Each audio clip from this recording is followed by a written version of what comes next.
up to this point in our little series here, we've been talking a lot about understanding intuition, understanding who's a threat, how to tell if someone's likely to hurt us, and all that great stuff. That's such an important stuff to understand, but at the end of the day, it's a little bit late by the time we are confronted with a threat to analyze if they're a threat. Wouldn't it be better if we could just avoid those threats in the first place? Okay, so there are actually some ways that we can do that, some stuff that we can just tweak our lives just a little bit to make us a whole lot more safe. Okay, so the first thing that I need you to understand is that anytime you leave the house, you are entering a very dangerous place. It's called transit. In transit is basically when you're anywhere that's not really a specific location. When you're going from point A to point B, you are in transit in between those times. It's a pretty simple idea, simple concept.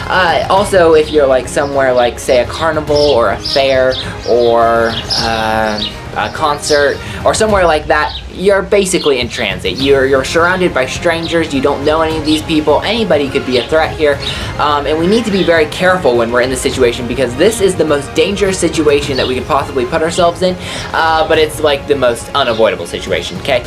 So when we're in this situation, it's important that we do a couple things to make sure that we stay safe, and one of those is eliminate distractions. Okay, so one of the greatest distractions that you see all the time, but it freaks me out whenever I see it, is someone who's walking down the street texting. That is terrible. It's like, it's become an accepted norm, but it's just, that is dangerous. Absolutely dangerous. If you are on your phone, you're walking down the street, anybody can kill you whenever they want to, and you're never going to see it coming. So essentially, I'm not saying that you can't ever pull your phone out when you're on the streets, when you're at a carnival and a concert, because that wouldn't work. You got to answer phone calls, you got to answer texts and all that stuff. I would sooner you were talking on the phone, because you can at least see around, than you were texting, but say we're going to text, okay? Essentially, what I want you to do is secure your position. I know that sounds like a military term, and you know, it repulses you somewhat, but essentially all you're going to do is just just put yourself in a position where you know what's behind your back, so essentially just turn to a wall. Very simple. I'm not saying like you need to back up against a wall. I'm just saying turn to a wall so that you know that behind you is a wall. No, there's nobody behind you, okay? And then you're going to be able to see whoever is in front of you. Okay, so we pull out our phone, we get a ding. Okay, so we pull out our phone, we're going to scan very quickly. Well, the first scan, I would say should be a little bit more careful. We should see who's around. Are they likely to be a threat? Okay, so let's say that the coast is clear, okay? If there's someone who looks like a threat, maybe let him pass, okay? But let's say the coast is clear. So we're gonna punch in the pin, we're gonna read the text, okay? Now we gotta think about what we're gonna say. Anyways, we're just gonna glance up, look around, make sure that nothing's changed, and then we're going to answer, put the phone back, or wait for the answer. But essentially, whenever we're not actively using the phone, we're going to be looking around, just, you know, not like in a fearful manner, but just, you know, just watching, just in a position where we can watch. And essentially, please do not be on social media unless you are in the confines of your home, or somewhere where you know you're safe. It's just a terrible idea, being on these distractions. There's really not much I can do for you if you're going to be distracted like that. Intuition's not going to help you there. And understand that the situational awareness stuff, it's going to fail sometimes, and it's not going to kill you at the minute it fails. You don't have to be living in constant fear. I'm not suggesting any of that. I'm just saying these are some stuff that we should be thinking about, okay? Can you give me that? Just think about it, okay? So yeah, that's the biggest distraction. There could be other distractions. You just got to be managing these distractions and understanding how to work around these distractions. Not saying that you have to eliminate them completely, just saying we need to know how to work around them. And that kind of leads me to my next point, and that would be understanding what places are most dangerous, okay? There's some places that are less dangerous than others, okay? When you're walking down a clear stretch of sidewalk, less dangerous than, say, you're walking past an alley. You know those little area between buildings, and there's a little space there.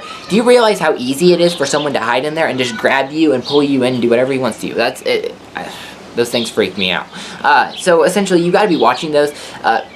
Especially at night. I don't mean to say the old cliche, but don't walk in dark alleys at night. So essentially, we've got to be watching those, and then essentially, we've also got to be watching the cars that are going by. If they slow down by us, we should be very, very careful, because essentially what can happen is they can pull up, and to use the old scenario. They pull up, open the back door, pull you in, and they take off. Okay, so we've got to be careful of that too. Also, public restrooms are a very dangerous place. If you see a man in the public restroom, I don't care if he has a gender confusion disorder. Leave. Just leave. No, just leave. We should be very careful in the public bathrooms. I hate public bathrooms. I avoid them whenever possible, but I get it, you can't always avoid them. At the gas station can be another place when you're getting gas. It's easy to get distracted just, focusing on what you're doing. I'm not saying that we have to constantly be looking around, glancing over our shoulder, but at the same time, we should be cautious. We should always know what's around us, okay? That doesn't necessarily mean that we have to be gawking around. It just means that we've got to basically understand who's where and what they're doing. Another place that really bugs me is the parking lot. There's those spaces between the vehicles. Someone can jump out from between those spaces, pull you into a vehicle, and take off.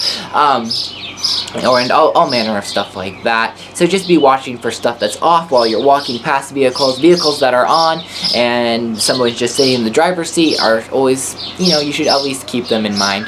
And just stuff like that. The parking lot is a very dangerous place. Not that you should be scared. Just saying that you should be aware. Then when we get to the vehicle, I'd really like it if you would check the back window.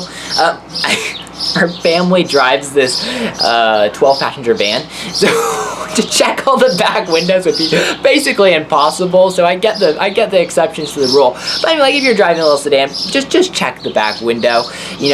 Look to see if there's someone hiding back there, because essentially they can come up, start to strangle you from behind. Stuff like that. And then while you're getting into your vehicle, you should just see who's around, make sure there's not someone gonna shoot into the side door, open it, pull a gun, tell you to drive, because that's a really bad situation to be in.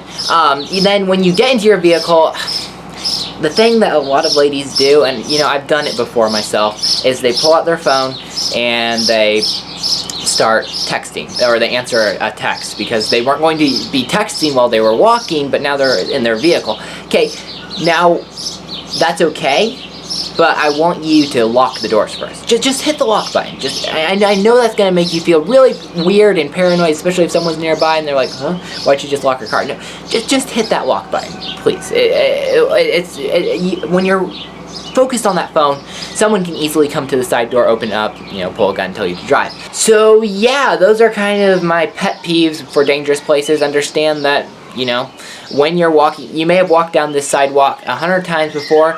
That doesn't mean that there's not going to be a problem on the 101st time, because those people driving by in those cars are new people every time. Plus, if a stalker's watching you, that's where he's going to attack you. It's going to be the place that he knows you go by every time. So keep in mind that there's really not a safe place when you're in transit. Not saying you have to live in fear, just saying that we should be understanding these things, keeping them in mind. And that brings me to my third point, which would be, I don't want you to live in fear. I don't want you to look like you're scared. I don't want you to be going around in this constant state of high alertness where you're anxious, okay, all the time.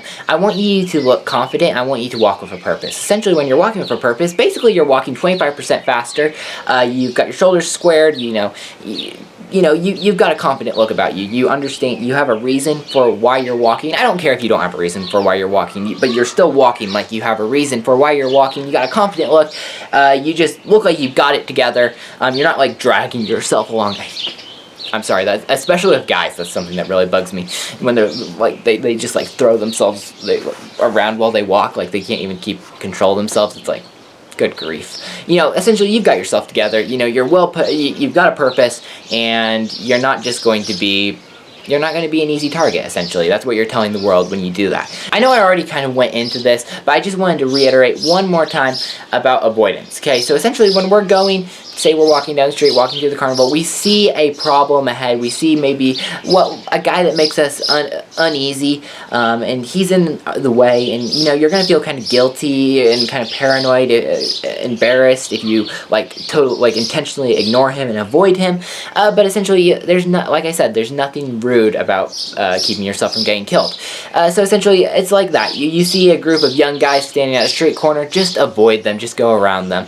Do whatever it takes to avoid these situations in the first place, and don't feel rude about keeping yourself from getting killed. Finally, I wanted to say something, and I saved this for last because I knew a lot of you were going to get mad and click off when I said this, okay?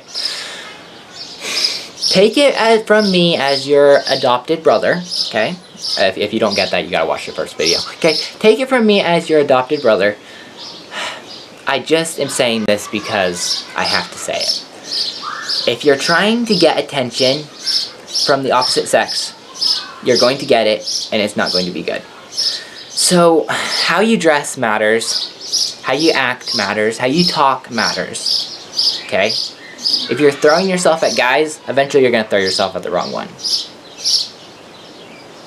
Just had to say it. Take it for what it's worth.